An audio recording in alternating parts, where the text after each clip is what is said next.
Welcome to my channel debit your knowledge. आज हम house rent allowance exemption के बारे में पढ़ेंगे। सबसे पहले देखते हैं कि गवर्नमेंट एम्प्लॉयज़ को एचआरए कितना मिलता है। ये डिपेंड करता है कि आपकी पोस्टिंग कौन सी सिटी में है। ठीक है, classification of cities and town rules के अकॉर्डिंग सिटीज़ को 3 कैटेगरी में बांटा गया है, X category, Y category and Z category में। एक्स कैटेगरी में वो सिटीज़ आती हैं जिसकी पॉपुलेशन मोर देन 50 लाख है। वाई कैटेगरीज में वो सिटीज़ आती हैं जिसमें पॉपुलेशन मोर देन 20 लाख है पर लेस देन 50 लाख है। और जेड कैटेगरी में वो सिटीज़ आती हैं जिसकी पॉपुलेशन 20 लाख से कम है।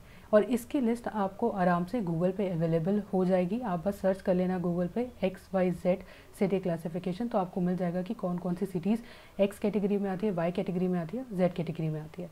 फिर इसी के अकॉर्डिंग आपका एचआरए का परसेंटेज फिक्स होता है। जैसे अभी हम करंट रेट देखते हैं, अगर आपकी पोस्टिंग एक्स सिटीज़ में है, मतलब एक्स कैटेगरी वाली सिटीज़ में है, तो 27% मिलेगा ऑफ बेसिक पे। केवल बेसिक पे का मिलता है एचआरए।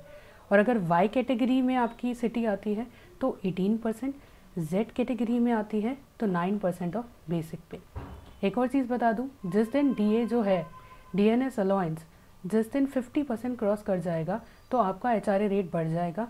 एक्स कैटेगरी वालों के लिए 30% हो जाएगा, वाई कैटेगरी वालों के लिए 20% और जेड कैटेगरी वालों के लिए 10%। ठीक है, आगे अब हम देखते हैं एचआरए एग्जाम्पशन कैसे ली जाती है।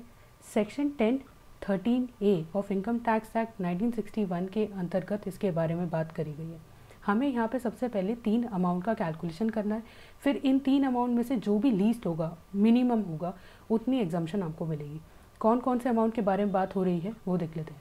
पहला अमाउंट ये है कि आपको एक्चुअल में कितना एचआरए रिसीव हुआ। सेकेंड अमाउंट आपको देखना है rent paid minus 10% of salary. Salary की यहाँ पे एक पर्टिकुलर डेफिनेशन है जिसके बारे में हम अभी बात करेंगे। थर्ड पॉइंट है 50% ऑफ सैलरी अगर आपका पोस्टिंग मुंबई, कोलकाता, चेन्नई या दिल्ली में है। ठीक है, और 40% इन अदर प्लेस। समझ में आ गया? 50% ऑफ सैलरी तब निकालना है अगर आप मुंबई, कोलकाता, चेन्नई या दिल्ली में रहते हैं, अदरवाइज 40% निकालना है। ठीक है, फिर इन तीनों अमाउंट में से जो भी लीस्ट होगा, इन तीनों अमाउंट में से जो भी सबसे कम होगा वो आपकी एचआरए एग्जाम्पशन कहलाएगी। और अभी मैंने आपको बताया था कि यहाँ पे सैलरी की एक पर्टिकुलर डेफिनेशन है, वो देख लेते हैं। अगर आप गवर्नमेंट एम्प्लॉय हैं तो आपके लिए सैलरी की डेफिनेशन है बेसिक पे प्लस डीएनएस अलाउंस।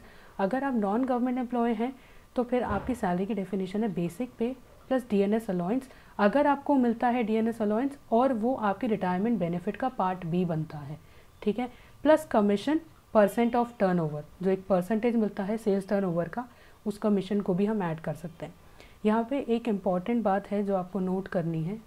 अभी मैंने आपको बताया था कि सैलरी की जो डेफिनेशन है उसके अंदर बेसिक पे, डीएनएस अलाउंस और कमीशन आता है। इसमें अरियर्स ऑफ सैलरी नहीं इंक्लूड होती। इस बारे में इस बात का ध्यान रखना कि अरियर्स ऑफ सैलरी जो है वो सैलरी की डेफिनेशन का पार्ट नहीं बनता। सैलरी की डेफिनेशन मतलब जो मैंने अभी आपको यहाँ सैलरी के बारे में बताया, जो हमें एचआरए एग्जाम्पशन की कैलकुलेशन में कंसीडर करनी है। पहली बात तो ये अरियर्स ऑफ सैलरी क्या होता है। अरियर ऑफ सैलरी का मतलब ये होता है आपकी सैलरी ड्यू थी, आपको सैलरी नहीं मिली थी, और अगर वो सैलरी प्रीवियस ईयर में मिल जाती है, मतलब वो थी किसी और साल की सैलरी और जो आपको नहीं मिली थी और वो प्रीवियस ईयर में मिल जाती है, तो आप उसको कंसीडर नहीं करेंगे इस सैलरी की डेफिनेशन में जो हमें एचआरए एग्जाम्पशन के लिए कंसीडर करनी होती है। ठीक है, अब एग्जाम्पल देखते हैं। इस एग्जाम्पल को मैंने ईयरली बेसिस पे समझाया है कि कैसे एचआरए एग्जाम्पशन निकाला जाता है, और मंथली बेसिस पे भी आगे मैंने सिखाया। पहले हम ईयरली बेसिस पे देख लेते हैं। यहाँ पे मैंने प्रीवियस ईयर 2020 से लेकर 2021 लिया। 2020 से लेकर 2021 का मतलब क्या होता है, 1 अप्रैल 2020 को पीरियड शुरू हुआ, 31 मार्च 2021 को ख़त्म हो जाएगा। प्रीवियस ईयर मतलब क्या होता है, प्रीवियस ईयर का मतलब प्रीवियस ईयर का मतलब होता है कि जिस ईयर में आप अपनी इनकम कमाते हैं। प्रीवियस ईयर का मतलब क्या होता है, जिस ईयर में आप इनकम कमाते हैं और इसी इनकम पर आप टैक्स देते हैं नेक्स्ट ईयर में, और उस नेक्स्ट ईयर को कहते हैं असेसमेंट ईयर। ठीक है, अब इस क्वेश्चन में बेसिक सैलरी है 34,000 पर मंथ, इंक्रीमेंट हो जाता है 1 जुलाई से 36,000 पर मंथ। एचआरए मिल रहा है 27 बेसिक सैलरी का, दिल्ली में रहता है इसलिए। डीएनएस अलाउंस इस क्वेश्चन मैंने 10% ही लिया है, और रेंट पे किया जाता है 12,000 पर मंथ। अब हम कैसे निकालेंगे एचआरए एग्जाम्पशन इस एग्जाम्पल में। सबसे पहले मैंने आपको बताया था प्रीवियस ईयर 1 अप्रैल 2020 से शुरू हो रहा है 31 मार्च 2021 तक। पहले हम देखेंगे इस 12 महीने में आपको कितनी बेसिक सैलरी मिली, क्योंकि बीच में इंक्रीमेंट हो रहा है इसलिए हमें कैलकुलेशन करना पड़ेगा। पहले मैं 3 महीने की सैलरी देख लेती हूँ। 34,000 थी आपकी 1 अप्रैल से लेके 30 जून तक। मैं 34,000 को 3 से मल्टीप्लाई कर दिया, आ जाएगा 1,02,000। उसके बाद बेसिक सैलरी इंक्रीमेंट के बाद आपकी कितनी हो रही थी 36,000। 9 से मल्टीप्लाई किया। 9 से मल्टीप्लाई क्यों किया, क्योंकि हम पीरियड दे रहे हैं 1 जुलाई 2020 से लेके 31 मार्च 2021 का, क्योंकि मैंने पता ना इस पूरे पीरियड का, ये जो प्रीवियस ईयर का पूरा पीरियड है 1 अप्रैल 2020 से लेके 31 मार्च 2021 तक के पीरियड की हम बेसिक सैलरी कैलकुलेट कर रहे हैं। तो अब आपकी बेसिक सैलरी कितनी है 3,24,000। ये 9 मंथ की हो गई। दोनों को ऐड कर देंगे ताकि मैं पूरे 12 महीने की सैलरी निकाल सकूं। तो आपकी टोटल बेसिक सैलरी कितनी हो जाएगी प्रीवियस ईयर 2020 से लेकर 2021 1,02,000 जो अभी हमने ऊपर निकाला, प्लस 3,24,000, दोनों को ऐड करके आ जाएगा 4,26,000। इसका मतलब हुआ प्रीवियस ईयर में आपने इतनी बेसिक सैलरी कमाई। अब देखते हैं एचआरए का कैलकुलेशन कैसे करते हैं, एचआरए एग्जाम्पशन का। सबसे पहला पॉइंट क्या देखना है हमें कि आपको एक्चुअल में एचआरए कितना रिसीव हुआ। मैंने बोला है कि 27% है बेसिक सैलरी का, तो यहाँ पे हमने बेसिक सैलरी की कैलकुलेशन कर ली है पूरे साल की, मैं उसका 27% निकाल दूंगी। 4,26,000 का 27% कितना आता है 1,15,020 रुपीज़। सेकेंड अमाउंट क्या देखना होता है, आपने एक्चुअल में रेंट कितना पे किया माइनस 10% ऑफ सैलरी। मैंने रेंट पे किया था 12,000 पर मंथ प्रीवियस ईयर में, पूरे प्रीवियस ईयर में रेंट पे किया, तो 12,000 को मल्टीप्लाई कर दूंगी 12 से, कितना आ जाएगा 1,44,000। उसके बाद 10% ऑफ सैलरी। अब यहाँ पे मैंने आपको कहा था सैलरी की एक पर्टिकुलर डेफिनेशन है। क्या है डेफिनेशन, बेसिक पे प्लस डीएनएस अलाउंस। तो मैंने बेसिक पे का कैलकुलेशन आपको दिखाई दिया था 4,26,000 था। डीएनएस अलाउंस क्वेश्चन में बोला गया था 10% ऑफ बेसिक पे है, तो बेसिक पे 4,26,000 है, तो इसका 10% कितना हुआ 42,600। दोनों को ऐड करेंगे तो आपकी सैलरी की डेफिनेशन आ जाएगी, वो क्या हो जाएगा, कितना अमाउंट होगा 4,68,600। अब हम इसी का ही 10% निकाल के सेकेंड वाले अमाउंट में लिखेंगे और माइनस कर देंगे रेंट पेड में से 1,44,000 से। आपका अमाउंट कितना आ जाएगा 97,140। उसके बाद थर्ड पॉइंट क्या था, 50% ऑफ सैलरी निकालना होता है या फिर 40% ऑफ सैलरी। इस क्वेश्चन में दिल्ली में हम रेंट पे कर रहे हैं और दिल्ली में हमारी पोस्टिंग है, तो मैं 50% निकालूंगी किसका, उस सैलरी की डेफिनेशन का जो मैंने अभी आपको पीछे कैलकुलेट करके बताई है। 4,68,600 का 50% निकाल देंगे, आंसर आ जाता है 2,34,300। ठीक है, अब देखते हैं कि एचआरए एग्जाम्पशन कितनी मिलेगी। मैंने आपको बताया था कि ये जो मैंने 3 पॉइंट के जो अमाउंट निकाले हैं 1, 2 एंड 3, इनमें से जो सबसे मिनिमम अमाउंट होगा, लीस्ट अमाउंट होगा, उतनी आपको एचआरए एग्जाम्पशन मिलेगी। तो अगर मैं 1 पॉइंट का अमाउंट देखती हूँ और 2 पॉइंट का अमाउंट देखती हूँ और थर्ड पॉइंट का अमाउंट देखती हूँ, तो कौन सा लीस्ट है, सेकेंड वाला जो कि है 97,140। इतनी एग्जाम्पशन आपको मिलेगी। ठीक है, अब देखते हैं कि आपको टैक्स कितना पे करना होगा।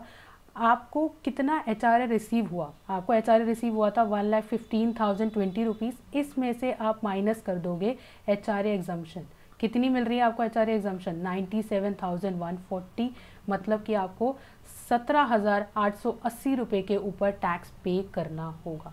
इस तरीके से हम अपनी एचआरए एग्जाम्पशन निकालते हैं। अब एक और पॉइंट का ध्यान रखना है, पॉइंट ये है, सेकंड पॉइंट से रिलेटेड है।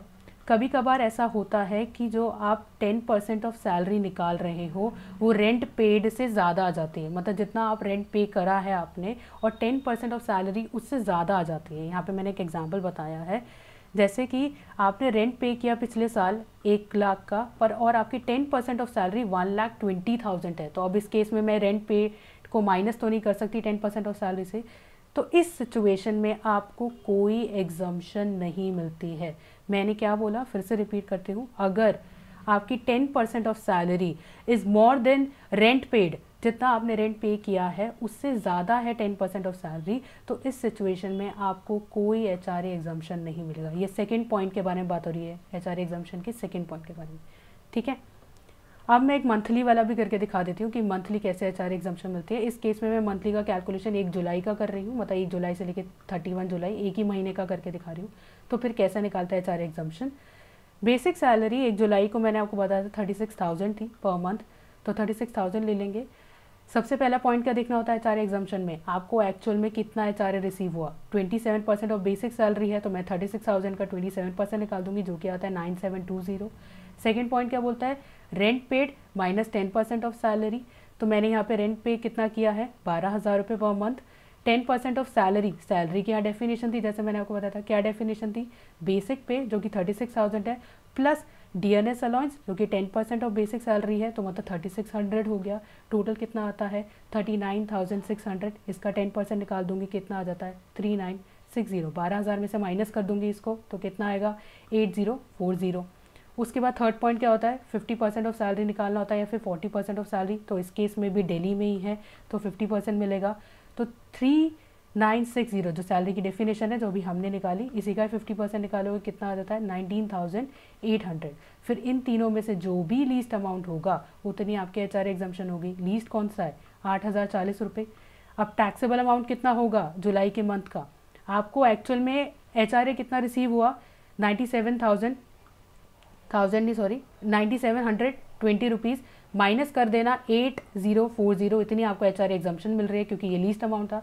तो आपको टैक्स कितना देना होगा HRA पे, 1680 रुपये पे टैक्स देना होगा। ठीक है, तो इस तरीके से हम HRA एग्जम्पशन करते हैं अगर आपको मंथली बेसिस पे कैलकुलेट करना है तो। अब हम कुछ इंपॉर्टेंट पॉइंट डिस्कस कर लेते हैं।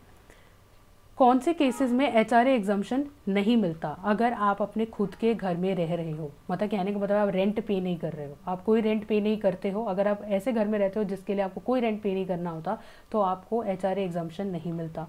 सेकेंड केस मैंने यही बोला है कि अगर आप किसी भी घर में रह रहे हो, चाहे आप उसके मालिक नहीं हो, पर आप रेंट पे नहीं करते, तो भी आपको HRA एग्जम्पशन नहीं मिलेगा। समझ लीजिए जैसे आप अपने पेरेंट्स के साथ रह रहे हैं और आप उसके लिए कोई रेंट पे नहीं करते हैं, तो आपको HRA एग्जम्पशन नहीं मिलेगा। इस केस में जो भी आपको HRA अलाउंस मिल रहा है वो फुल्ली टैक्सेबल है।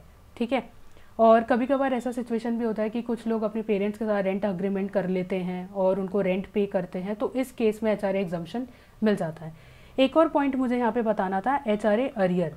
कभी कभार होता है कि आपको HRA मिलना चाहिए था पर आपको नहीं मिला, और या फिर कभी कभार ऐसा होता है कि HRA का रेट चेंज हो जाता है। जैसे गवर्नमेंट एम्प्लॉयज़ का HRA का रेट बदल जाता है, उसकी इम्प्लीमेंटेशन डेट पहले होती है और अनाउंस वो बाद में होता है। जैसे 1 जुलाई को बदला था लेकिन सितंबर में अनाउंस हुआ था, तो आपको उस केस में HRA अरियर मिल जाता है। तो HRA अरियर में की वजह से कुछ लोगों की टैक्स लाइबिलिटी बढ़ जाती है, उनको टैक्स पे करना पड़ जाता है ज़्यादा। तो वो क्या कर सकते हैं, वो क्लेम कर सकते हैं रिलीफ अंडर सेक्शन 89। ठीक है, इसी के साथ HRA एग्जम्पशन का ख़त्म होता है ये टॉपिक। अगर आपको मेरी वीडियो पसंद आई है तो लाइक कीजिए, शेयर कीजिए, सब्सक्राइब कीजिए मेरे चैनल डेबिट योर नॉलेज को। Thank you very much, bye bye.